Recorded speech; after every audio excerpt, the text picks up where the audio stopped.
Il est dans la vie d'une nation des moments qui blessent la mémoire et l'idée que l'on se fait de son pays. Ces moments, il est difficile de les évoquer parce que l'on ne sait pas toujours trouver les mots justes pour rappeler l'horreur, pour dire la douleur de celles et de ceux qui ont vécu la tragédie. Celles et ceux qui sont marqués à jamais dans leur âme et dans leur chair par le souvenir de ces journées de larmes et de honte. Il est difficile de les évoquer aussi parce que ces heures noires souillent à jamais notre histoire et sont une injure à notre passé et à nos traditions. Oui, la folie criminelle de l'occupant a été, chacun le sait, secondée par des Français, secondée par l'État français.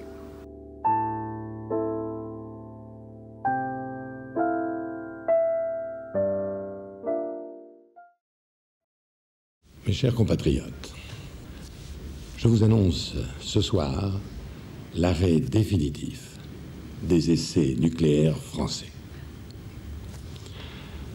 Grâce à l'ultime série qui vient d'être effectuée, la France disposera durablement d'une défense fiable et moderne. La sécurité de notre pays, celle de nos enfants, est assurée. Oh, je sais que la décision que j'ai prise en juin dernier a pu provoquer en France et ailleurs inquiétude et émotion. Si ma résolution n'en a pas été affectée, je n'ai pas été insensible à ces mouvements d'opinion. Ils témoignent de l'attachement croissant des habitants de la Terre à la sécurité collective et à la sauvegarde de l'environnement. Et ces préoccupations sont aussi les miennes.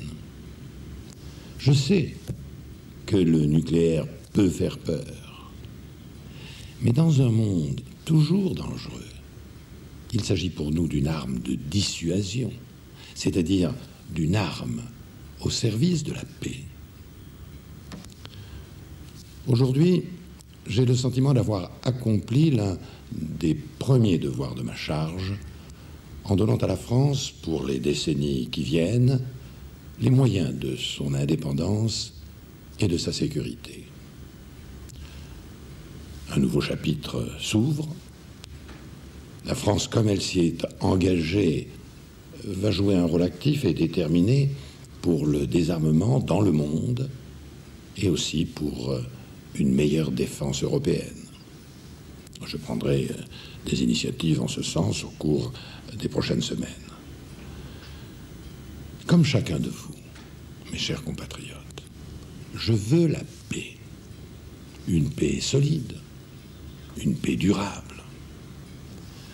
Nous le savons tous, la paix, comme la liberté, se construit chaque jour. C'est le sens de la décision que j'ai prise et ce sera l'exigence de mon action pour demain.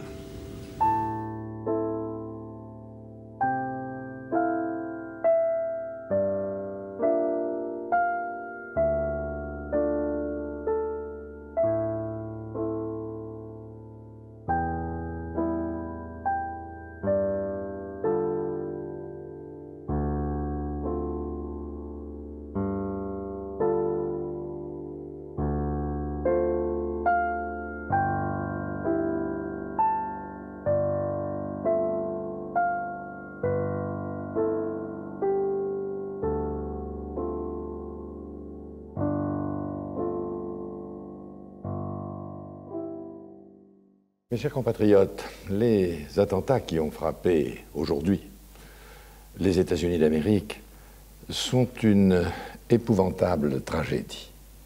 Jamais aucun pays dans le monde n'a été la cible d'attentats terroristes d'une telle ampleur ni d'une telle violence. Je veux redire au peuple américain la solidarité de tous les Français dans cette dramatique épreuve. Nos pensées vont en particulier à toutes les victimes, à leurs familles, à leurs proches. Ce qui s'est produit aux États-Unis nous concerne tous. J'imagine les sentiments que chacun d'entre vous éprouve ce soir, sentiments d'horreur et peut-être d'inquiétude. Et j'ai pensé qu'il était de mon devoir de vous parler. Nous ne connaissons à ce stade ni les auteurs, ni les raisons de ces actes barbares. La situation requiert néanmoins sang-froid, mais aussi vigilance et mobilisation. C'est pourquoi j'ai réuni ce soir à l'Élysée un conseil restreint avec le Premier ministre et les ministres des Affaires étrangères, de la Défense, de l'Intérieur, des Transports. Les mesures de précaution qui s'imposent ont été prises immédiatement par le gouvernement. Et le plan Vigipirate, que vous connaissez, est mis en œuvre. Nous agissons avec le Premier ministre, bien sûr, en étroite concertation, et évidemment, tous les pouvoirs publics sont mobilisés.